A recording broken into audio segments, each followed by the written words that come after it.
Buenas tardes, soy el licenciado Carlos Ulises Pérez Piña, maestrante de la Universidad de IEXPA, y el día de hoy vamos a desarrollar varios temas. El primero de ellos va a ser el de la escena del crimen, que técnica y jurídicamente el nombre correcto es el lugar de los hechos. Sin embargo, coloquialmente se le ha conocido así, por lo cual en este momento lo vamos a mantener, pero es importante puntualizar que lo correcto es el lugar de los hechos. Ahora bien, el lugar de los hechos tiene propiamente que realizarse a través de una delimitación, ¿sí? Y esto tiene fases y objetivos, ya que esto nos va a ayudar posteriormente a poder construir una teoría del caso, así como a llevar un proceso correcto de investigación. ¿Qué es el lugar de los hechos propiamente? En este supuesto vamos a explicar a través de un argumento fáctico qué es lo que está sucediendo en el lugar en el que acuden las autoridades. En este caso, reiteramos, lugar de los hechos o escena del crimen. En este ejemplo vamos a hablar de un robo calificado con agravante de violencia. Entonces, bueno, primeramente, ¿qué sería el lugar de los hechos o la escena del crimen? Sería el lugar material en el cual, o el lugar físico, perdón, en donde ocurren propiamente los hechos. En este ejemplo podemos observar que estamos en una vía vehicular, ¿sí? En la cual se aprecia que existe un sujeto pasivo del delito, el cual se encuentra en este momento herido. Cuando acude el primer respondiente, ya que existe una llamada pues, al servicio de emergencias a través del número 911, aquí en la ciudad de Aguascalientes. ¿Qué es la delimitación? Si nosotros nos encontramos con que esto es una vía pública, aquí pudiéramos ver que son casas habitación, igualmente de este lado podemos observar casas habitación, y que esto sucede sobre la vía pública, lo que tenemos que realizar en una primera instancia es la delimitación del lugar, ¿sí? Fijando un cordón de seguridad, en este caso, primeramente a lo que serían 5 metros del lugar en donde sucedieron los hechos. En el caso haríamos 2 metros y medio y 2 metros y medio para que pudiéramos tener el primer cerco en los 5 metros en el lugar de los hechos. En este primer cerco únicamente van a acudir lo que es el primer respondiente y posteriormente va a acudir lo que es servicios periciales. Sin embargo, nosotros en este ejemplo estamos hablando de que es un delito cometido contra el patrimonio de una persona, por lo cual se le sustrajeron bienes, entre ellos una de las llamadas mariconeras o un morral, una bolsa en la cual él tenía sus pertenencias, por lo cual de estos 5 vamos a extender un cerco más a otros 5 metros en la ronda, que sería en este caso el segundo estaría a 10 metros. ¿Con qué objetivo? Con el objetivo de delimitar un posible lugar en el cual pues haya dejado algún indicio la persona que cometió el ilícito. Ahora bien, en este supuesto estamos entendiendo que hay una persona que se encuentra pues herida por la modalidad en la que se llevó a cabo la comisión de los hechos, que en este caso fue con violencia, con objeto contundente. Entonces, ya tenemos en una primera instancia lo que es la delimitación. Esta es la delimitación de mi lugar de los hechos. Aquí sucedieron mis hechos. Y posteriormente, dentro de las fases, vamos a hablar de lo que es la fijación del lugar. Ya tengo hecho la delimitación. Aquí sucedieron mis hechos. ¿Qué tengo que realizar? Tengo que realizar una fijación del lugar. Y para poder yo determinar que aquí, nuevamente, insisto, fue donde sucedieron mis hechos. Vamos a fijar un segundo cerco en el cual vamos a hacer una búsqueda de indicios. Una vez que hemos fijado el lugar, el primer respondiente, que va a ser la persona que va a acudir en una primera instancia, va a tener que observar si es necesario que se le brinden servicios de atención médica al sujeto pasivo. En este caso, él al acudir puede observar que la persona que se encuentra pues bueno, tendida sobre el asfalto vehicular se encuentra efectivamente herida, por lo cual él hace el llamado a los servicios de emergencia de lo que puede hacer la ambulancia, lo que puede hacer Cruz Roja, algún servicio que se encargue de esa situación. Ok, posteriormente vamos a, ya una vez que fijamos el lugar, hacemos la fijación a través de lo que son imágenes, a través de lo que son fotografías. Después de eso, vamos a empezar con lo que es el resguardo del lugar. Resguardo y aseguramiento.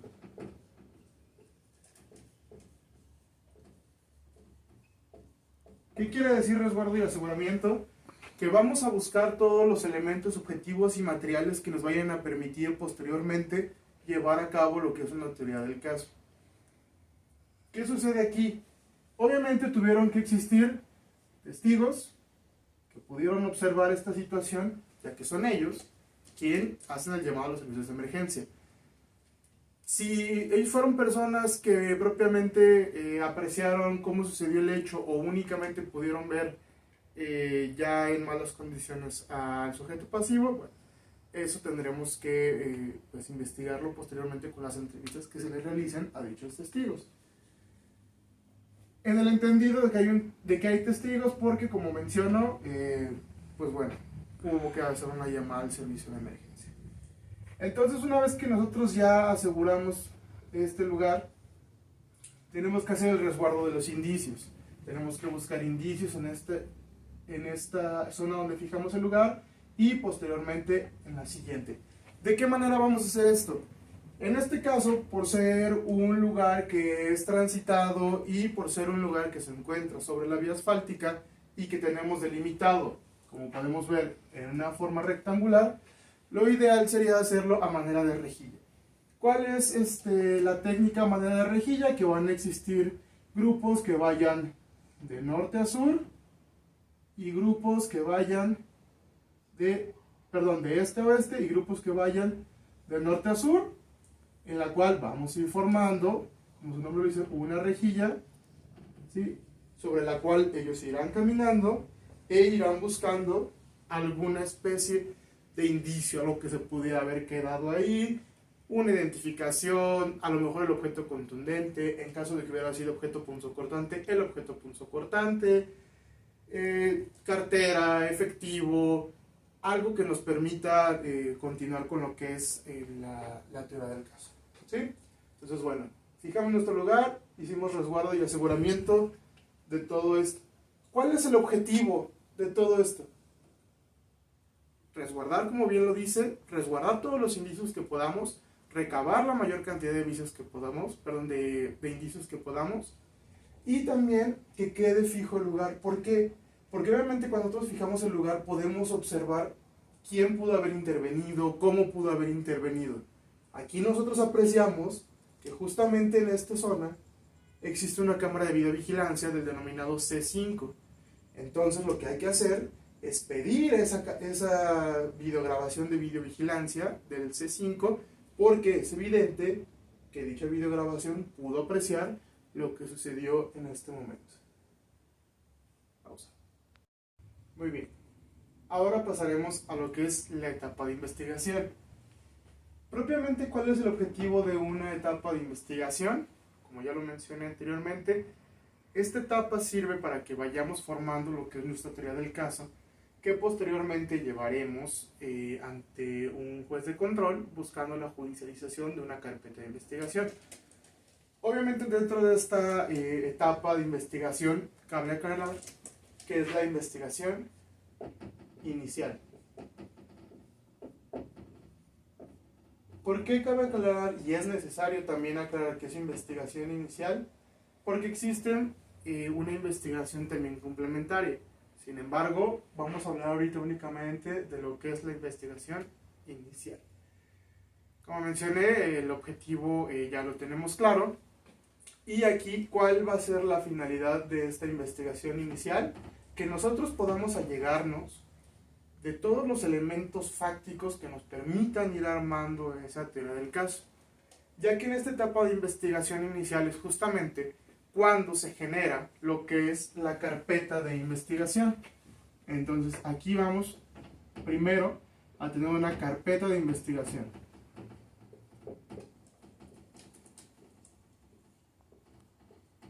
¿Qué es una carpeta de investigación propiamente? Es el registro en el que vamos a ir llevando, o en el que el agente del Ministerio Público va a ir llevando todos esos registros de investigación.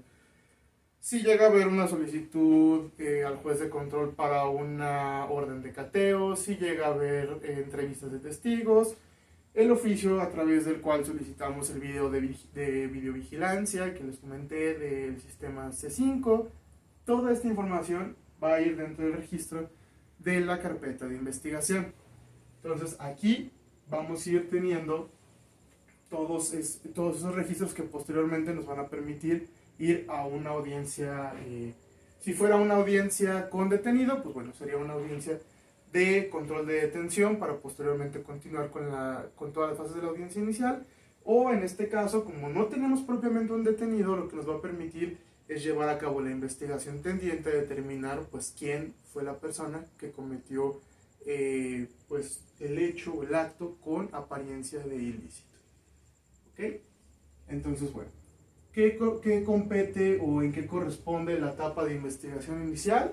La etapa de investigación inicial lleva una secuencia que va desde la carpeta de investigación y luego posteriormente tendríamos que ir a una audiencia inicial para su judicialización, que es cuando la llevamos ante el juez de control.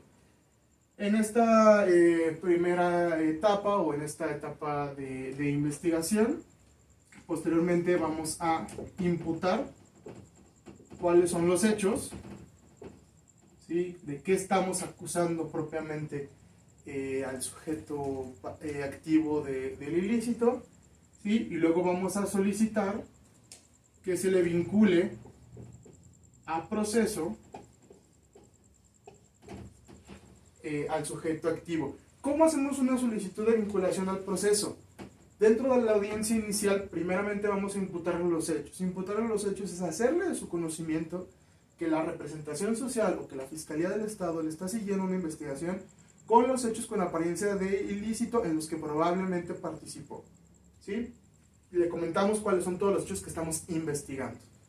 Y posteriormente, cuando hacemos la solicitud de vinculación al proceso, lo que tenemos que decirle al juez son los elementos con los que contamos que nos hacen creer que estos hechos, materia de la imputación, los cometió el sujeto activo al cual estamos acusando propiamente.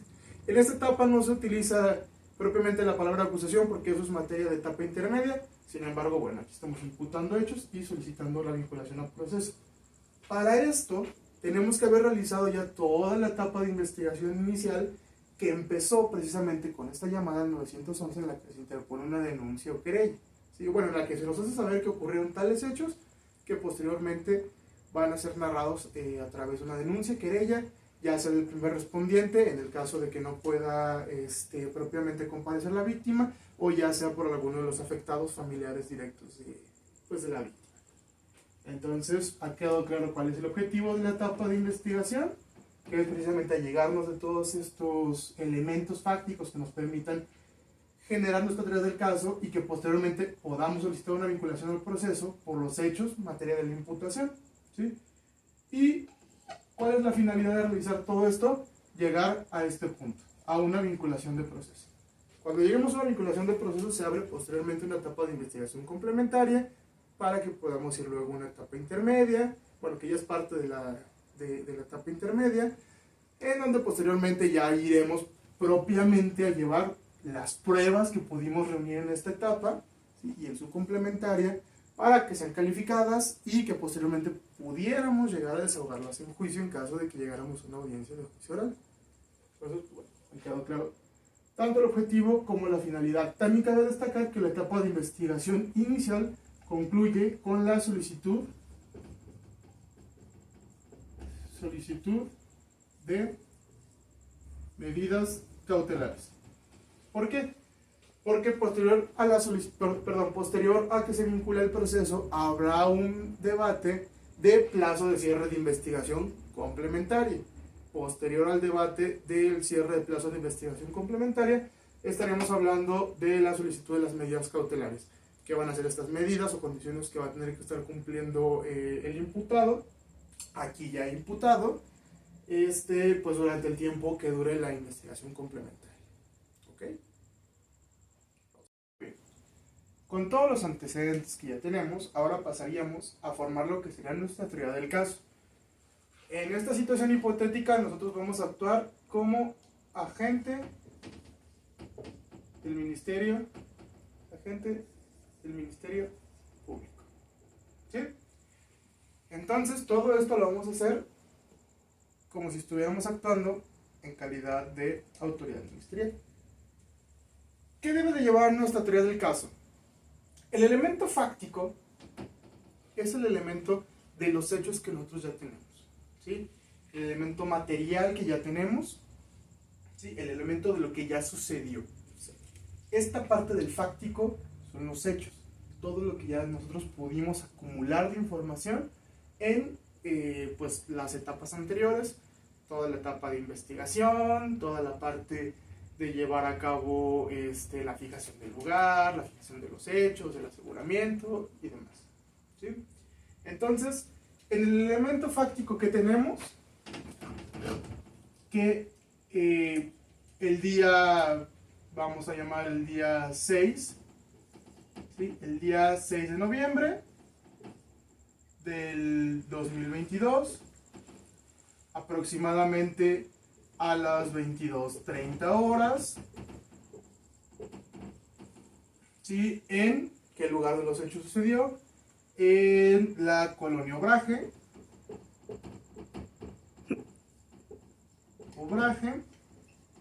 a la altura de la calle Galindo, en la calle Galindo,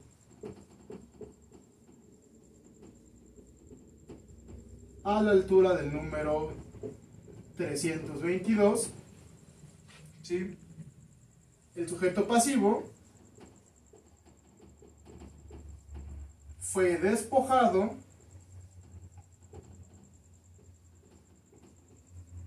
de sus bienes sin consentimiento por un sujeto activo de estos hechos, con el uso de un objeto contundente, lo cual nos lleva, bueno, aquí vamos a separar el sujeto pasivo que fue despojado con objeto contundente, lo vamos a poner aquí abajo, con objeto contundente.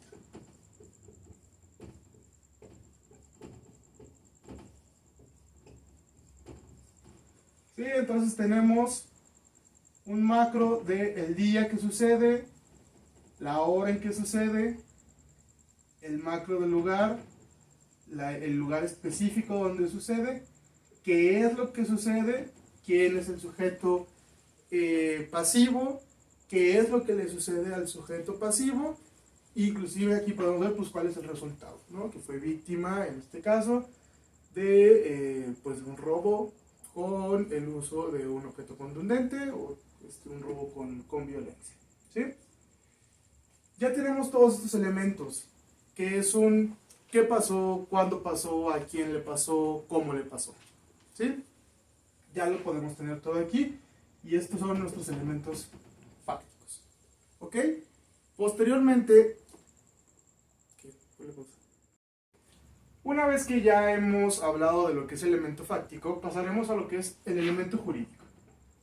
Para poder substanciar lo que es el elemento jurídico, debemos primero de tomar en cuenta qué es lo que nosotros necesitamos para poder decir que esta conducta precisamente encuadra en un tipo penal. Entonces, para poder nosotros sustanciar el elemento jurídico, tenemos que tener una conducta típica, antijurídica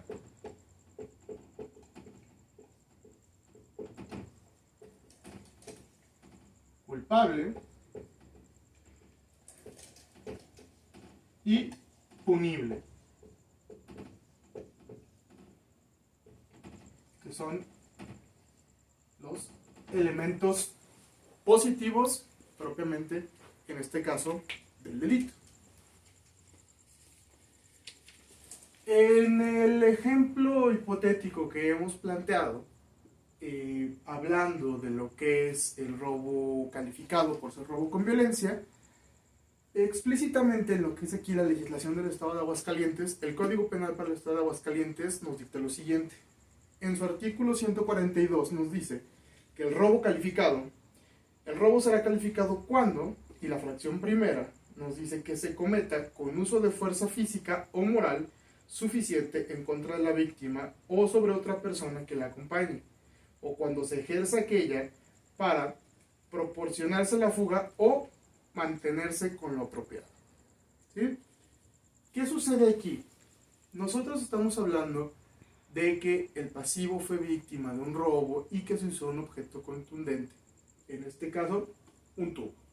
¿Sí? Un tubo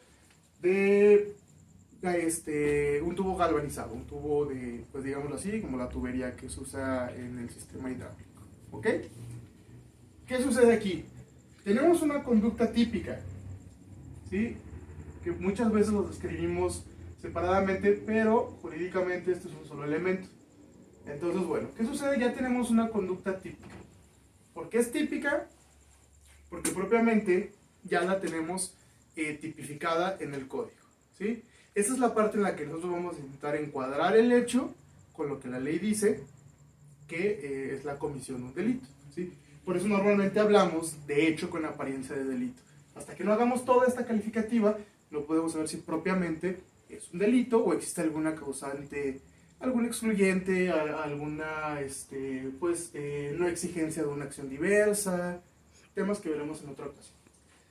Entonces, bueno, la conducta típica ya está descrita, que es lo que acabamos de escuchar del Código Penal del Estado de Aguascalientes. Es una conducta antijurídica, no vemos elementos contrarios a esta situación, porque se apropia de elementos que no le pertenecen, pues bueno, a través de la fuerza.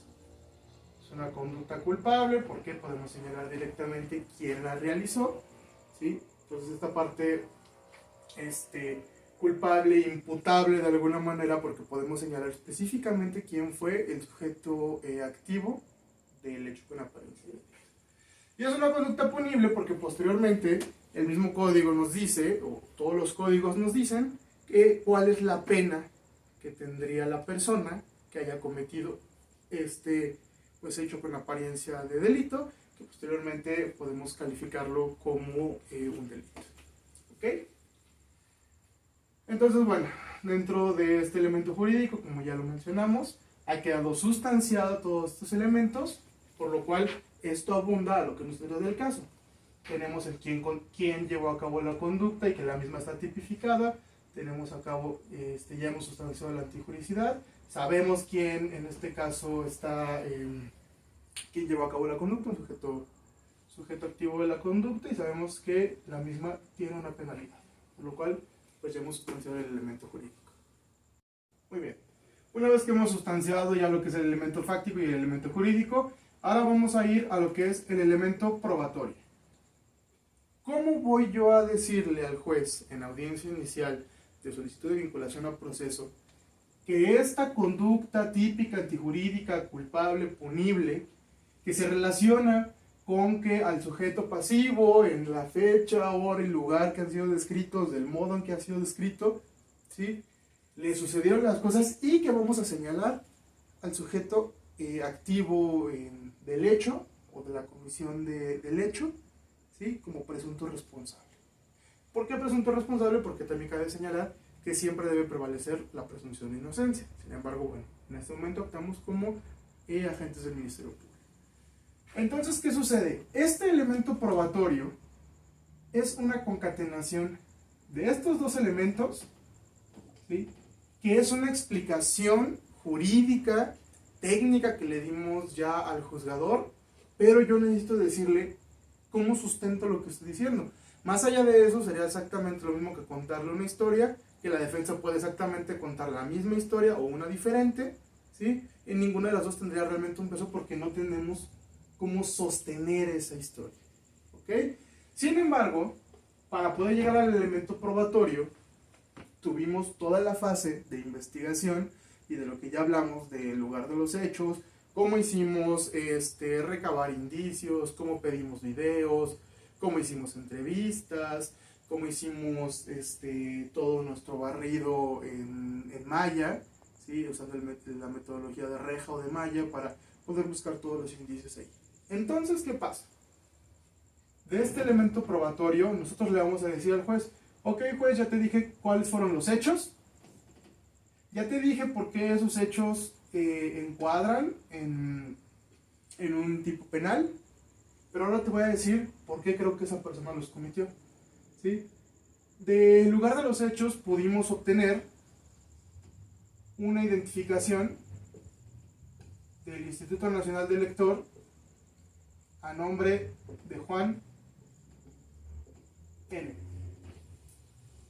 que es una persona que aparentemente no se encontraba en el lugar de los hechos, porque es una persona diversa a la víctima y porque es una persona diversa a los entrevistados, ¿ok?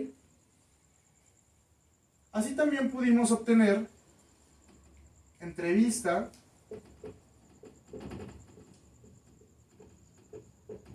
de dos testigos, misma entrevista en la que ambos coinciden en mencionarnos que el sujeto activo de la comisión del ilícito era un sujeto de aproximadamente 2 metros de altura, que iba vestido completamente de colores oscuros, el cual portaba una gorra tipo militar. Entonces, bueno, ya tenemos las entrevistas de los testigos. Posteriormente, recabamos la videograbación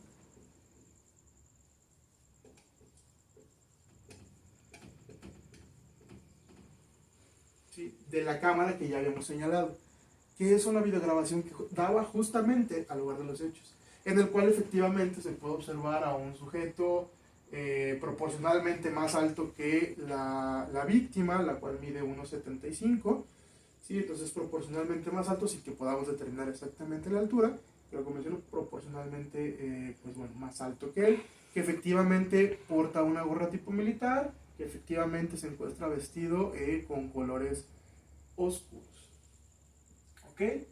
Y luego, posteriormente, pudimos recabar la entrevista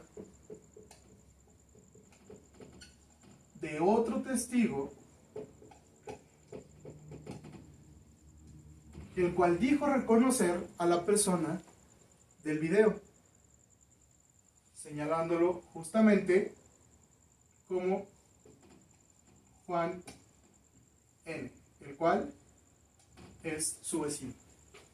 Al realizar las investigaciones pues ministeriales y la individualización de los sujetos procesales, pues bueno, se puede observar que Juan N. Vive en el domicilio de la INE que se encontró en el lugar de los hechos. Juan N. es una persona que mide 1,95 metros de estatura, y justamente en el momento en el que se realiza la diligencia en este domicilio, se le pide al señor Juan N. el poder ingresar al domicilio para poder realizar búsqueda de indicios de la comisión de un ilícito, a lo cual él acepta. Él acepta que se realice la búsqueda en su domicilio de manera voluntaria, por lo cual no es necesaria que se expida una orden de cateo por parte de un juez de control. Dentro de dicha diligencia se encuentra justamente una gorra marca Under Armour de tipo militar, y prendas que coinciden con la descripción de los testigos. ¿Qué es todo esto? Todo esto son los elementos con los que nosotros tratamos de probar en ese momento al juez de control el por qué estamos señalando a Juan N. como el presunto responsable. Ojo aquí, únicamente lo estamos vinculando al proceso. En este momento no estamos diciendo que tengamos una certeza de que esta persona fue quien cometió el ilícito.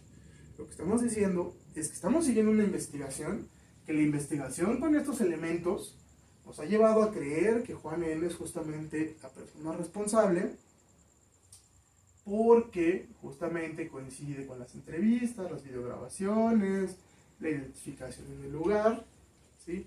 Pero únicamente para un estándar probatorio mínimo para poderlo vincular al proceso. Entonces, esta es la manera en la que nosotros colmamos el elemento probatorio de nuestra teoría del caso, ¿sí? Para una audiencia inicial en una etapa inicial de investigación, allegándole al juzgador todo lo que pudimos recabar de las etapas anteriores que ya expliqué, ¿sí? Allegándole todos los elementos que pudimos recabar para decirle, bueno, por todo esto, yo sostengo que esta persona, como sujeto activo, es el responsable de la presunta comisión de los hechos con apariencia de delito. Entonces, una vez que hemos colmado qué pasó, cuándo pasó, a quién le sucedió, cuáles fueron los resultados, y que hemos colmado que este resultado, quién, cómo, cuándo y dónde, precisamente encuadra en un tipo penal, y que ya le hemos dado al juzgador cuáles son los motivos que tenemos para creer que fue Juan N. quien lo cometió, pues bueno, hemos ya sustanciado lo que es nuestra teoría del caso.